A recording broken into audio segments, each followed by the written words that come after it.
fall, but you never let somebody set the sights of your dreams. You never let anybody tell you what you can't do.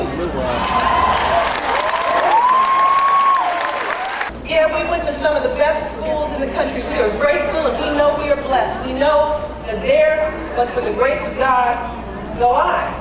Because there were so many people like me who didn't get the chance. Not because they weren't smart enough, but because they didn't have the money, they didn't have the resources.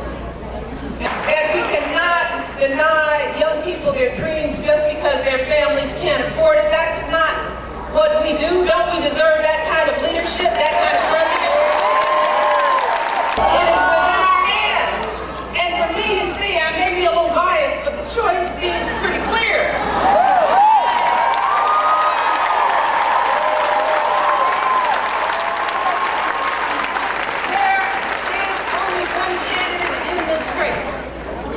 Talking about the things that Americans need and crave, there's only one candidate who understands that any economic plan has to be built around the middle class, providing tax cuts to 95% of working families.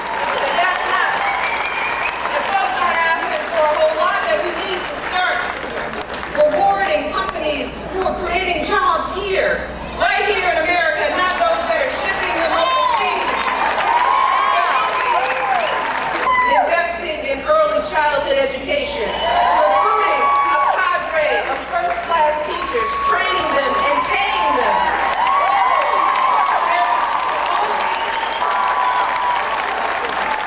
And there's certainly only one candidate in this race with a timeline for responsibly bringing our troops home from Iraq.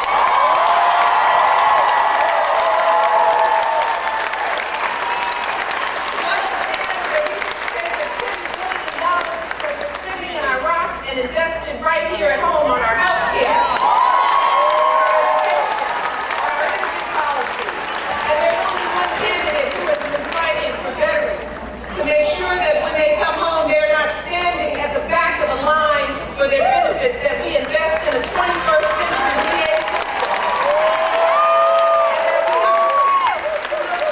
come home, that we honor their service by protecting their families, providing them with health care and mental health support, and making sure they have access to a GI Bill that's going to help them get an education.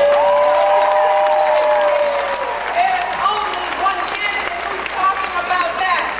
Gainesville, Gators, Detroit, it's clear.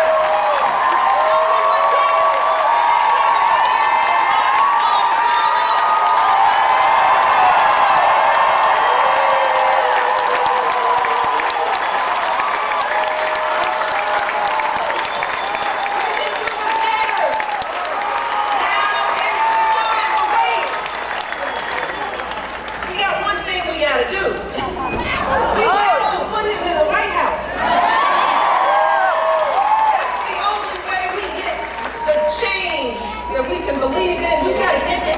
White House. Yeah. He's given some of the most eloquent speeches, helping us understand issues that we never talk about and doing it in a way that respects and reflects everyone. And he's done all of this with a level of poise and grace and intelligence and respect. I've always felt this way. I don't care what the polls say. I don't care what the pundits say, because they've said a bunch of everything this year.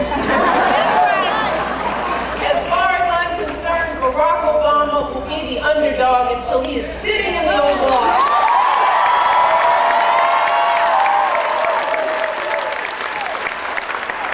All races and backgrounds, believing in the possibility, folks deciding that I'm going to help my neighbor, that I'm going to talk to my sisters and brothers, that we all rise and fall together, that becomes our motto again as Americans, that we do this together.